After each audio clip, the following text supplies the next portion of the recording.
Episode 145 Orlando क्या हालचाल। अगर आपने इससे पहले का वीडियो नहीं देखा है तो उसे देख सकते हो, लिंक डिस्क्रिप्शन में है। तो बिना किसी देरी के वीडियो को शुरू करते हैं। तो यार पिछली वीडियो में ना मैं आपसे ठीक से बाय भी नहीं कह पाया था क्योंकि मुझे वहां पर कुछ काम आ गया था। खैर छोड़ो। तो आपने पिछली वीडियो में देखा कि फर्स्ट कमांडर और हमारा जान वहां पर आपस में बात कर रहे होती हैं और अब आगे अब यहाँ पर फर्स्ट कमांडर और हमारे जान के बीच बात होती है। बात करते करते ये जो फर्स्ट कमांडर है ना, ये हमारे जान को बहुत बार समझाता है कि तुम यूनर से दूर रहो, लेकिन हमारा अब जान इसकी बात नहीं मानता। हालांकि ये फर्स्ट कमांडर हमारे जान से लड़ता नहीं है, सिर्फ उसे वो समझा रहा था। और वहीं हमारा जान भी फर्स्ट कमांडर को समझाने लगता है कि क्या तुम बिना गॉड ब्लड लाइन के इस लेवल पर आ सकते हो। और जब भाई हमारा जान फर्स्ट कमांडर से एक कहता है तो फर्स्ट कमांडर एकदम शांत पड़ जाता है, क्योंकि फर्स्ट कमांडर जानता है कि मैं जिस लेवल पर पहुंचा हूँ आज वो मेरी गॉड ब्लड लाइन के कारण ही है। और यहाँ तक कि जान आज जिस लेवल पर पहुंचा है वो अपने दम के बल पर पहुंचा है। इसलिए फर्स्ट कमांडर यहाँ पर हमारे जान की बातों से ही समझ जाता है कि शायद जान मुझसे भी ज्यादा टैलेंटेड है। लेकिन बहुत देर तक ऐसी बात करने के बाद फर्स्ट कमांडर फाइनली यहाँ पर हमारी जान से एक बात कह देता है कि अगर तुम डाउ शेंग लेवल पर पहुंच सकते हो तो शायद तब तुम यूनर के साथ रह सकते हो, क्योंकि मैं और गु कबीला बिल्कुल भी नहीं चाहेगा कि यूनर किसी कमजोर व्यक्ति से शादी करे। और वहीं हमारा जान भी फर्स्ट कमांडर की बात समझ जाता है कि फर्स्ट कमांडर क्या कहना चाहता है, इसलिए वो भी अपने पूरे विश्वास से कह देता है कि हाँ तुम जैसा चाहते हो वैसा ही होगा। अब ऐसे ही बात करते करते इनके थोड़ा और समय बीतता है और सीन शिफ्ट होता है और हमें एक बहुत ही बड़े पहाड़ का सीन बताया जाता है जहाँ पर बहुत ही ज्यादा थी और तो और एक खूबसूरती बहुत ही ज्यादा मनोमोहक लग रही थी। अब इतने में हमारा जान जिस नाव पर बैठा था ना, वो नाव इस पहाड़ के करीब जाने लगती है। तभी आसपीस इस नाव के आसपीस हमें बहुत सारे बादल दिखाई देते हैं और उन बादलों के बीच में एक लड़की ठाड़ी हुई होती है। हमारा जान जब उन बादलों को देखता है तो वो थोड़ा हैरान हो जाता है, क्योंकि इन बादलों के बीच में और कोई नहीं बल्कि यूनर ठाड़ी हुई थी। और वहीं यूनर भी हमारे जान को देख रही थी और हमारा जान भी यूनर को देख रहा था। अब ऐसे ही थोड़ी बहुत टाका झांकी चलती है और फिर ये नाव चलती है ना, ये नाव वहीं पर पहुंच जाती है जहां पर इन्हें जाना था। अब वहां पर पहुंचने के बाद वहां पर ये लैंड करती हैं और वहीं वो बुड्ढा भी प्रकट हो जाता है जहां पर जो इन सभी लोगों को गेट से नाव में बैठा कर यहाँ पर लाया था। और वो बुड्ढा यहाँ पर प्रकट होने के बाद यहाँ पर सभी से कह देता है कि अब आप लोग इन नावों से उतर सकते हैं। लेकिन हमारा जान चलता है तो उस बुड्ढे की बातों को नजरअंदाज कर देता है और वहीं पर खड़ा रहता है। और तो और हमारे जान के पीछे हमारे जान का ग्रुप भी खड़ा हुआ होता है। हालांकि लेटर फेरी डॉक्टर उन्हीं बादलों की ओर दिख रही होती है जहाँ पर अब इतने में हमें इन बादलों के बीच से एक लड़की को आता हुआ बताया जाता है, जहाँ पर ये लड़की धीरे धीरे चलकर आ रही होती है और तो और ये हरे कलर के कपड़े पहनी हुई होती है। तभी ये लड़की चलती है तो वहाँ पर हमारे जान के पास आ जाती है और पास आकर वहाँ पर जान से पूछने लगती है कि जान तुम कैसे हो। और वहीं जब हमारा जान उस लड़की को देखता है तो हमारे जान के मन में लड्डू फूटने लगते हैं और वो चाहता है कि वहाँ पर वो यूनर को गले लगा ले। लेकिन हमारा जान ऐसा नहीं करता बल्कि यूनर के सिर पर हाथ फेरने लगता है। और वहीं जब फर्स्ट कमांडर यूनर की ऐसी हंसी देखता है, मतलब कि इतना प्रसन्न देखता है, तो वो भी थोड़ा हैरान हो जाता है। हालांकि वो जानता है कि शायद यूनर यहाँ पर जान के कारण ही प्रसन्न हो रही है। अब इतने में हमें इसी नाव पर एक कोने का सीन बताया जाता है जहाँ पर यान कबीले के कुछ लोग ठाड़े हुए हैं। और तो और उन लोगों में से एक वो बंदा भी है जिसने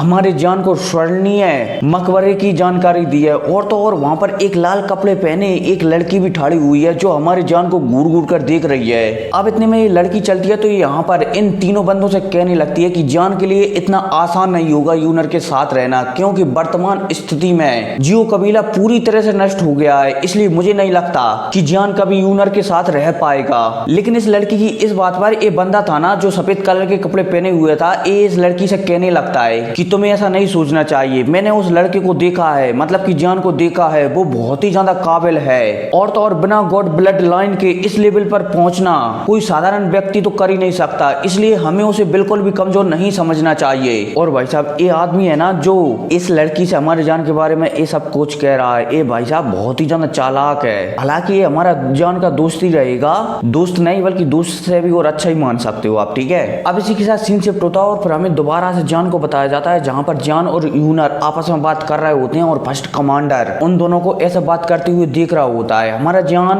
वहाँ पर समझ जाता है कि यूनर ऐसा क्यों कर रही है। लेकिन अब इतने में यूनर कहती है तो हमारे जान से कहती है कि क्या तुम गु कबीला घूमना चाहते हो। और भाई साहब जब फर्स्ट कमांडर वहाँ पर यूनर की ऐसी बातें सुनता है तो वो भी थोड़ा हैरान हो जाता है। लेकिन वहाँ पर हमारा जान समझ जाता है कि भाई यूनर ऐसा क्यों कह रहे हैं, क्योंकि यूनर यहाँ पर सभी को बता देना चाहती है कि वो सिर्फ जान के साथ ही रहेगी और किसी के साथ बिल्कुल भी नहीं रहेगी। इसलिए यूनर यहाँ पर साफ साफ सभी को, मतलब कि सभी के सामने ये कह रही है। तो हमारा जान चलता है तो वो भी अपना सिर हिला देता है कि हाँ मैं भी इस गु कबीले को घूमना चाहता हूँ। अब इतने में यूनर चलती है तो यहाँ से उड़कर जाने लगती है और भाई हमारा जान भी यूनर को उड़ते हुए देखता है तो हमारा जान भी चलता है तो वो भी यूनर के पीछे जाने ही वाला होता है। तभी यहाँ पर 10 बंदे होते हैं और ये 10 बंदे चलते हैं तो अपनी आंखों की शक्तियों की सहायता से यहाँ पर एक कवच चढ़ा देते हैं जो कि अदृश्य होता है। और जब हमारा जान उस कवच को महसूस करता है तो वो भी थोड़ा हैरान हो जाता है और वहां पर जान समझ जाता है कि ये लोग इतनी आसानी से नहीं मानेंगे। इसलिए अब हमारा जान चलता है तो अपने शरीर से भयानक ऊर्जा को निकालता है, मतलब कि हेवनली फ्लेम को निकालता है। अब जैसी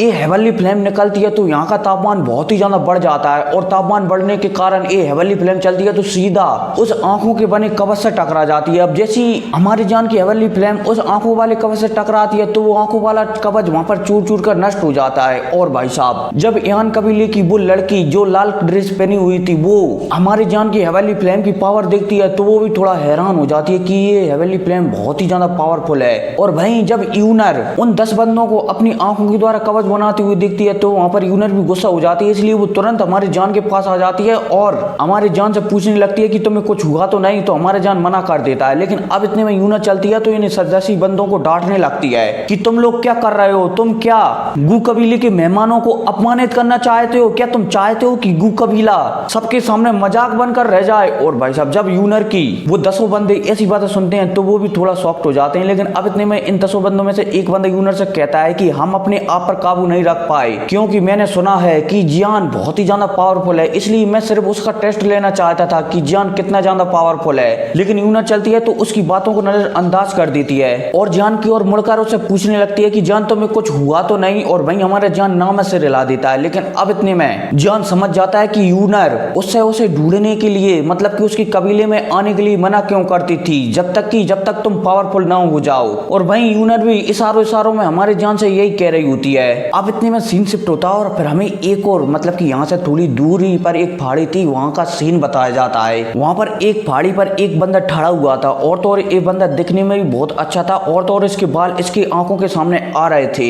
और तो और ये बंदा घूर घूर कर हमारे जान को देख रहा होता है। लेकिन अब इतने में एक बंदा और इसके पीछे से आता है और वहां पर कहता है कि गुयाओ, ऐसा लगता है कि यूनर और जान के बीच संबंध बहुत ही अच्छे हैं, कहीं ऐसा तो नहीं आप हार मानने की सोच रहे हो?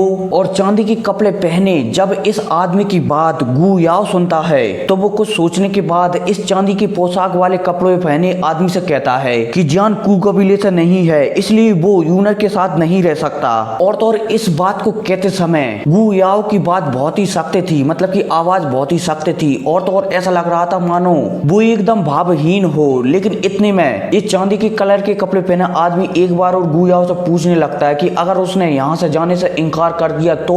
और भाई साहब इस चांदी के कपड़े की पहने ऐसी बातें सुनकर गुयाओ भी कह देता है कि तो उसे यहाँ पर मरना होगा। और भाई साहब यह बात गुयाओ ने कही थी। तभी सीन शिफ्ट होता और हमें यूनर को बताया जाता है जो कि उसी पहाड़ी की ओर देख रही होती है जहाँ पर गुयाओ ने ये वाली बात कही थी। अब जैसी यूनर उस पहाड़ी पर ऐसी आवाज, मतलब कि उस पहाड़ी पर ऐसा माहौल महसूस करती है तो वो उस पहाड़ी की ओर देखने लगती है और वहां पर अपने मन में कहने लगती है कि खबरदार गुयाओ, अगर तुमने ऐसा कुछ करने की कोशिश की तो मैं तुम्हें इतनी आसानी से नहीं छोड़ूंगी। और भाई साहब यह कहती है यूनर हमारे जान की ओर दिखती है और कहने लगती है कि जान हमें चलना चाहिए। और भाई हमारा जान चलता है तो उसी पहाड़ी की ओर देखने लगता है जहाँ पर कुछ समय पहले यूनर देख रही थी। हमारे जान जब उस पहाड़ी की ओर दिखता है तो उसे महसूस होता है कि वहां पर एक बहुत ही ज्यादा पावरफुल आदमी खड़ा हुआ है और तो और उसकी बहा बहुत ही ज्यादा पावरफुल है। अब इतने में हमारा जान चलता है तो कुछ महसूस कर वहां पर कहने लगता है कि सच में गू कबीले में बहुत सारे विशेषज्ञ हैं, मैंने लिंक्वान और तीसरे कमांडर को भले ही हरा दिया लेकिन मुझे लगता है कि उन्हें हराने से गू कबीला कभी भी मुझे इतना खास नहीं लेगा, इसलिए मुझे कोई ऐसे विशेषज्ञ को हराना होगा जो गू कबीले में एक अच्छा स्थान रखता हो। और मुझे लगता है कि ऐसे विशेषज्ञों में सबसे पहले जर्नल ही आते होंगे, इसलिए मुझे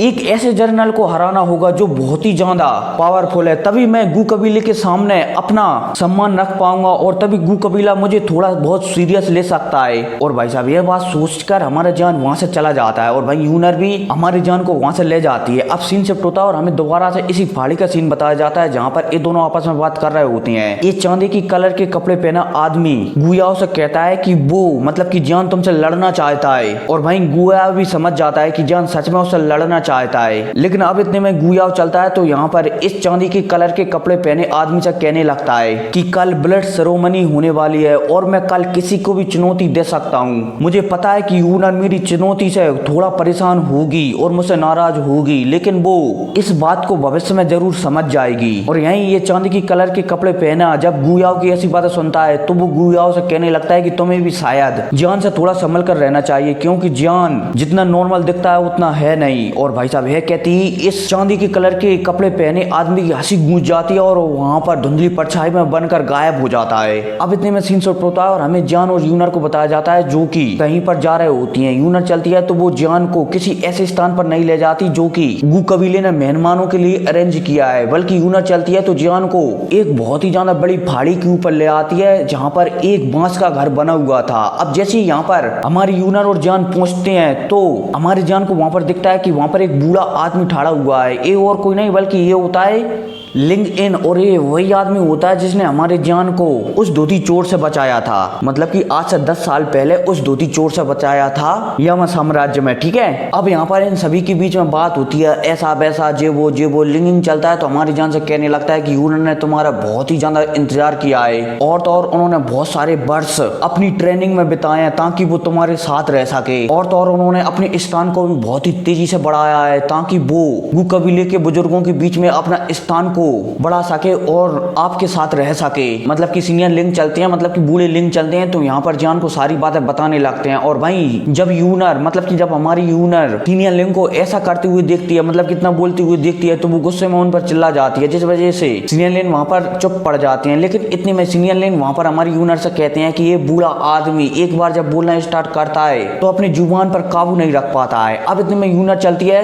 तो यहाँ पर हमारे जान को बताने लगती है कि कल गू कबीले में एक सेरेमनी होने वाली है और तो और एक सेरेमनी गू कबीले की बहुत ही खास है, इसलिए तुम भी उसमें शायद हिस्सा लोगे। और तो और जब तुम उसमें हिस्सा लोगे तो कोई ऐसा व्यक्ति होगा वहां पर जो तुम्हें वहां पर चैलेंज करेगा, क्योंकि आज से कुछ महीने पहले जब एल्डर काउंसिलेशन में मतलब कि मेरी शादी के ऊपर बात हो रही थी तो मैंने वहां पर एक जनरल से शादी करने से मना कर दिया था, जिस वजह से वो जनरल बहुत ही ज्यादा नाराज हो गया था। और मुझे लगता है कि वो जनरल तुम्हें वहां पर जरूर चैलेंज करेगा और तो और उस जनरल की पावर 2000 के एच स्टार के बराबर होगी, इसलिए जान तुम्हें उससे थोड़ा संभल कर रहना होगा। और भाई हमारा जान भी यूनर की बात समझ जाता है कि यूनर क्या कहना चाहती है, क्योंकि हमारा जान ये बात अच्छी तरह से जानता है कि अगर मैं इस फाइट को हार गया मतलब कि गुयाओ से हार गया तो शायद गू कबीले के बुजुर्गों को एक मौका मिल जाएगा उसके खिलाफ उंगली उठाने से, सॉरी मतलब कि उंगली उठाने का, कि जान गू कबीले की युवा पीढ़ी के लायक नहीं है, इसलिए वो यूनर के लायक भी नहीं है। इसलिए वहां पर हमारा जान सोचने लगता है कि चाहे कुछ भी हो जाए मुझे इस फाइट को जीतना ही होगा यूनर के लिए, चाहे कुछ भी हो जाए, चाहे कोई भी जनरल आ जाए, मुझे वहां पर नहीं हरा सकता।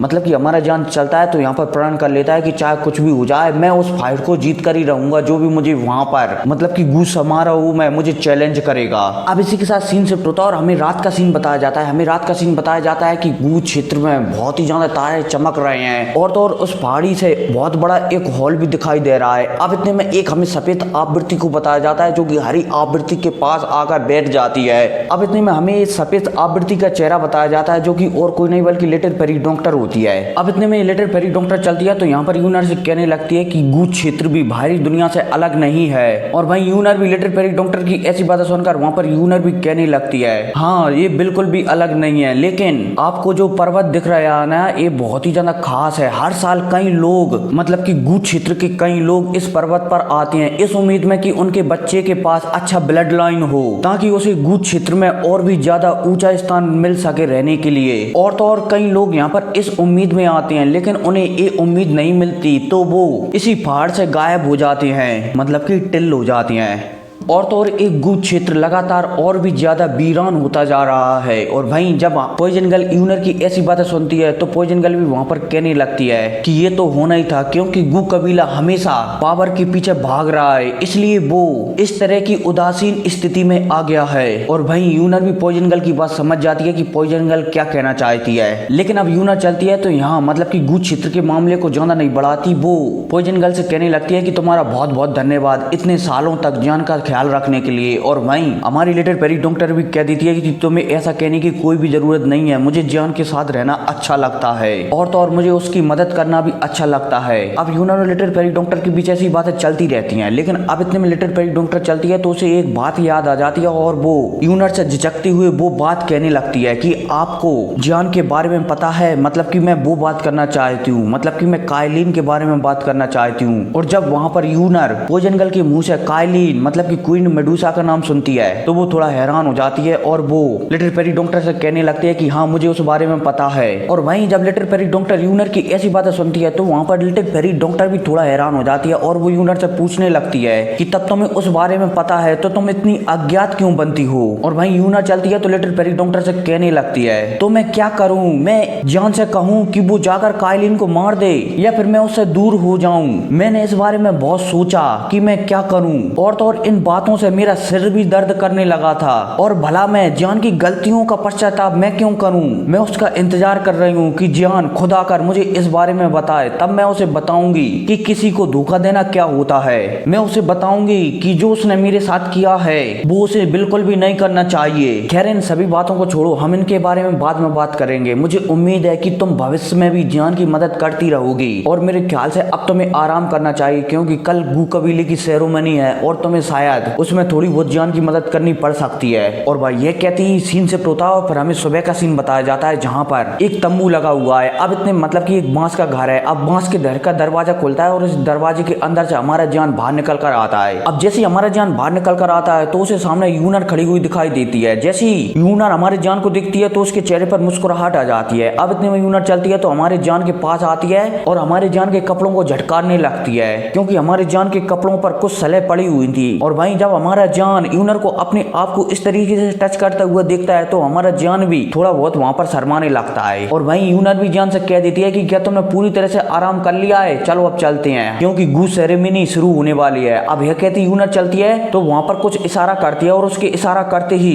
जंगल के अंदर से एक बहुत बड़ा सफेद कलर का जानवर निकल कर आता है जिसका एक सींग होता है। अब यूनर और हमारा जान चलता है तो इस जानवर पर बैठकर वहां की ओर निकल जाते हैं जहां पर सेरेमनी स्टार्ट होने वाली है। अब सीन शिफ्ट होता है और हमें एक बहुत बड़े मैदान का सीन बताया जाता है जहां पर यूनर और हमारा जान आ चुके हैं। अब जैसे ही हमारे जान का ग्रुप और यूनर वहां पर आते हैं तो सभी लोगों की आसपासों की नजर हमारे जान के ग्रुप पर हो जाती है क्योंकि उनके साथ यूनर थी। लेकिन यूनर चलती है तो सारे लोगों की नजरों को नजरअंदाज करती है और जान को लेकर अंदर जाने लगती है। अब अंदर जाते समय यूनर चलती है तो जान को एक विशेष सीट के पास ले जाने लगती है जहां पर सिर्फ मात्र वही लोग बैठ सकते हैं जो गू कबीले के स्पेशल निमंत्रण से यहाँ पर आए हैं। अब जैसे ही हमारे जान को यूनर वहां पर ले जाने वाली होती है तभी वहां पर कुछ लोग आ जाते हैं और हमारे जान को रोकने लगते हैं। और तो और इन लोगों में से एक होता है गू जू और एक होता है गू क्यान। अब यूनर इन दोनों से बहुत देर तक बहस करने के बाद ये दोनों नहीं मानते और यूनर अपने गुस्से में उफरने वाली थी तभी वहां पर एक बुड्ढी की आवाज आती है, गुक्यान और गुजू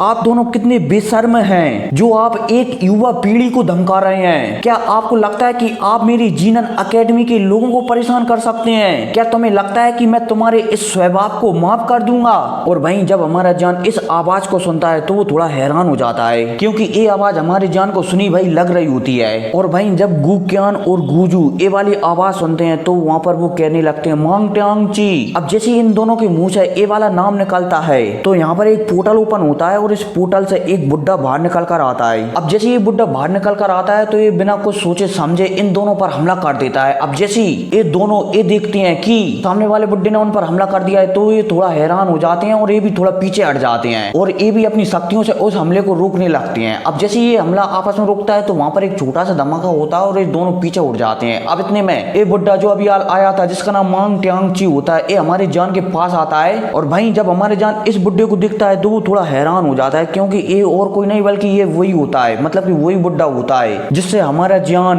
ड्रैगन ट्राइब में उस बिजली की नदी में से बचकर भाग रहा था जिसका नाम मैंने मंगल लिया था। सॉरी उस समय मुझे इसका नाम पता नहीं था कि इसका नाम क्या है, लेकिन इस बंदे का मतलब कि इस बुड्ढे का सही नाम है मांग ट्यांग ची और ये बुड्ढा और कोई नहीं बल्कि ये बुड्ढा होता है जीनन अकेडमी का वो सीक्रेट प्रिंसिपल, मतलब मतलब कि सबसे बड़ा हेड मास्टर। अब इतने में मांग टियांग जी चलते हैं तो हमारे जान के पास आकर उससे कहने लगते हैं कि मैं जिनन अकेडमी का सबसे बड़ा प्रिंसिपल हूँ। और वहीं जब हमारा जान उस आदमी को देखता है जिससे वो बचकर भाग रहा था कि वो और कोई नहीं बल्कि प्रिंसिपल है, वो थोड़ा हैरान हो जाता है और कुछ सोचने लगता है। और वहीं मांग टियांग जी भी समझ जाते हैं कि जान क्या सोच रहा है, इसलिए मांग टियांग जी हमारे जान से कहने लगते हैं कि क्या तुम्हें लगता है कि मेरे अलावा यहाँ पर और कोई है जो अपने आप को मांग टियांग जी कह सकता है या फिर जिनन अकेडमी का प्रिंसिपल कह सकता है।